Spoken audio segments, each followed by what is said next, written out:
So next is pretty massive, in my opinion, just because there's backstory to this book haul.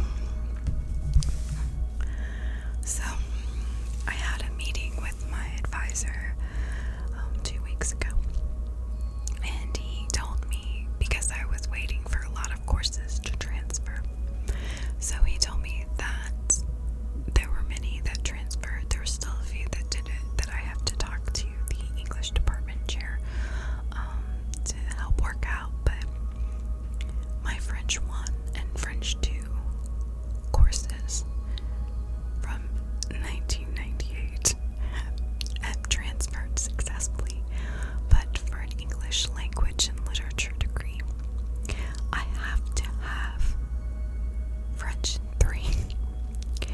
So, along with the help of Duolingo, I have embarked upon this massive review of French, which has also been taking up a lot of my time.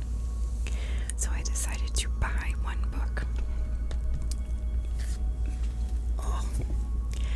And this is the Ultimate French Review and Practice. So it has 29 lessons, grammar review, key vocabulary, 400 exercises, 250 quizzes, vocabulary flashcards, extensive audio practice.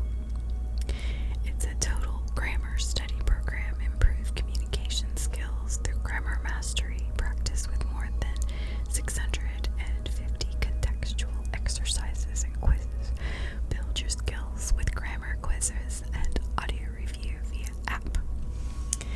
So yeah, this is McGraw-Hill, and I did download the app. But this one seemed to be the best review to go into intermediate French.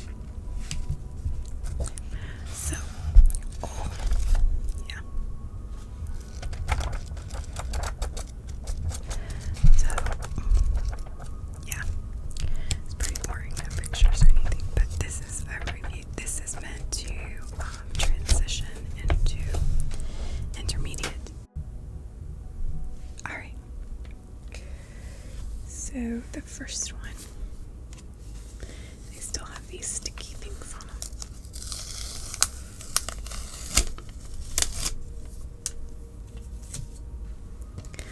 It's a DVD. Parlez-vous français? Learning French 1 and 2, the basics and beyond the basics. So this features interactive testing, instant accessibility to key content areas,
kindly received there. So this one is the Letters of Abbards and Heloise. So these are ancient. So if you don't know the story, God knows I never sought anything in you except yourself. I wanted simply you, nothing of yours. Oh, that just makes me melt. The story of the relationship between Abelard and Heloise is one of the world's most celebrated and tragic love affairs. It is told through the letters of Peter Abelard, a French philosopher and one of the greatest logicians of the 12th century, and of his gifted pupil Heloise. Through their impassioned writings unfolds the story of a romance, from its reckless, ecstatic beginnings through to public scandal, an enforced marriage, and its devastating consequences. These eloquent and intimate letters express a vast range of emotions, from adoration and devotion to reproach, indignation and grief, and offer a fascinating insight into religious life in the Middle Ages. This is the revised edition of Betty Radis's highly regarded translation, in which Michael Clancy, the biographer of Abelard, updates the scholarship on the letters and the lovers. This volume includes Abelard's remarkable autobiography and his spiritual advice to Heloise and her nuns, as well as a selection of the lost love letters of Abelard and Heloise, letters between Heloise and Peter the Vulnerable, two of Abelard's hymns, a chronology, notes, and maps. So I'm really interested. I was first introduced to the story in high school. There was a musical of it, and actually I found it in the imported section in Tower Records. So yeah, it was a beautiful, beautiful musical, and I fell in love with the story, and it was really kind of sad. And I know he was a philosopher, but she was a nun, and their love was forbidden. But she was his pupil also, and he was a monk in the Abbey of St. Denis, so their love was strictly off limits. They got into a lot of trouble. But I'm really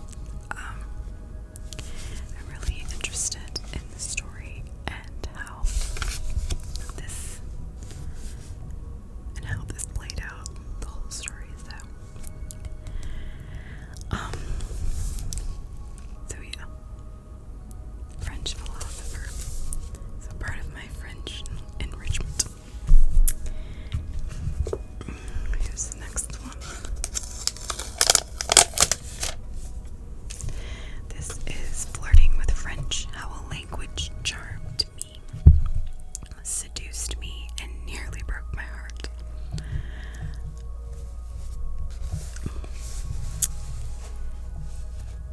I think this looks cute, so that's why. William Alexander is setting out to master the art of French speaking in this entertaining amble through the French language and its colorful history through linguistics and brain science. What Alexander discovers while not learning French is its own reward. So I think this looks funny. And it'll have some like little quips and quirks about it, I think. So, he's more than a Francophile. He wants to be French. There's one small obstacle, though. He doesn't speak la langue française. In Flirting with the French, he sets out to conquer the language he loves, but will it love him back? Oh, how sweet. Yeah, so that looks... It's nice to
French isn't as easy to sing in as Italian, or maybe it's just because there aren't as many well-known French arias or art songs as there are Italian.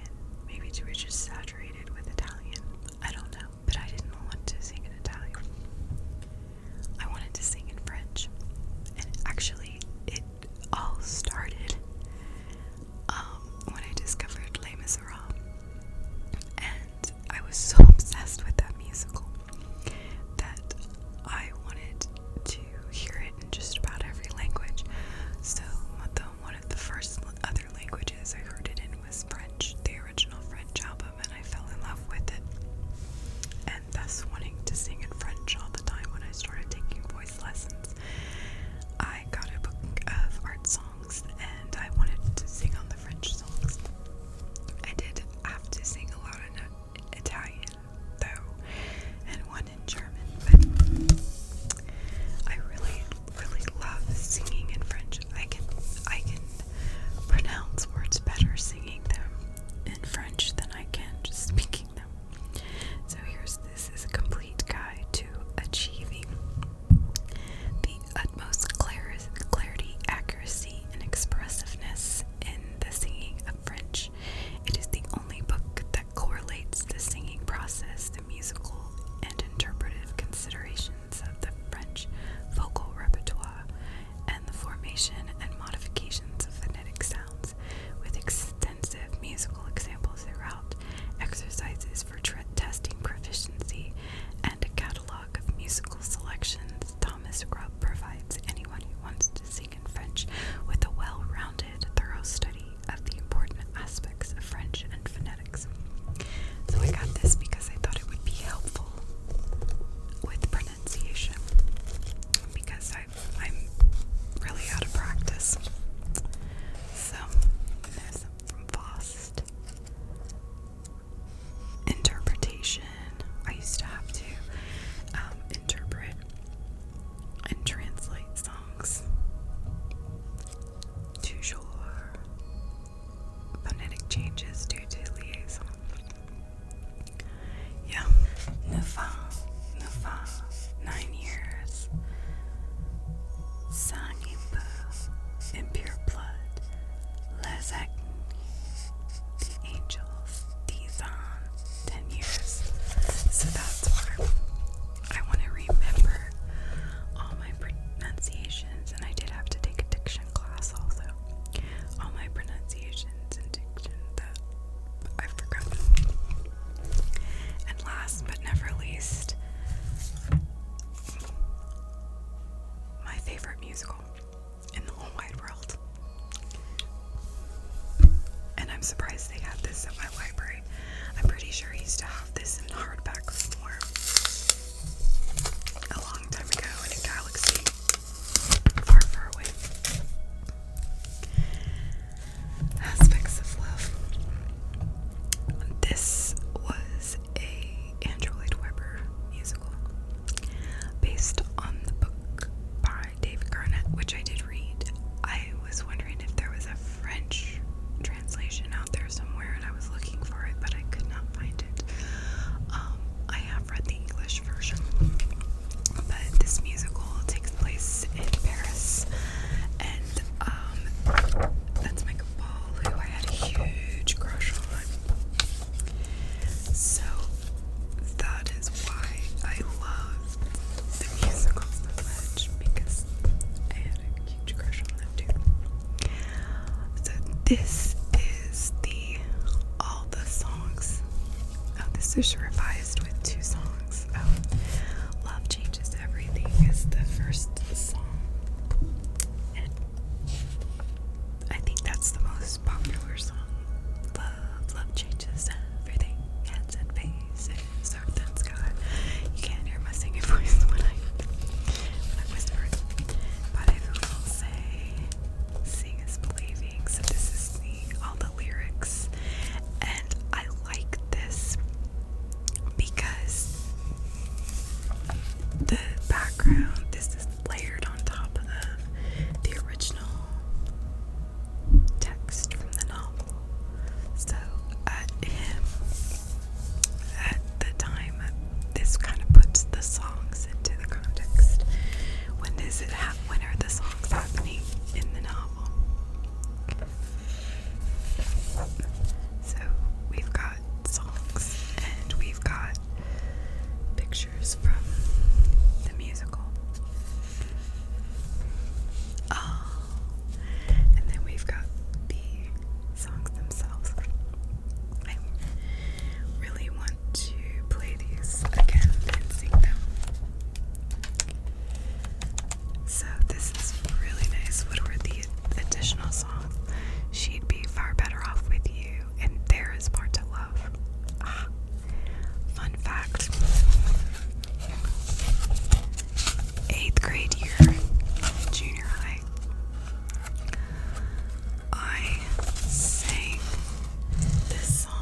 those high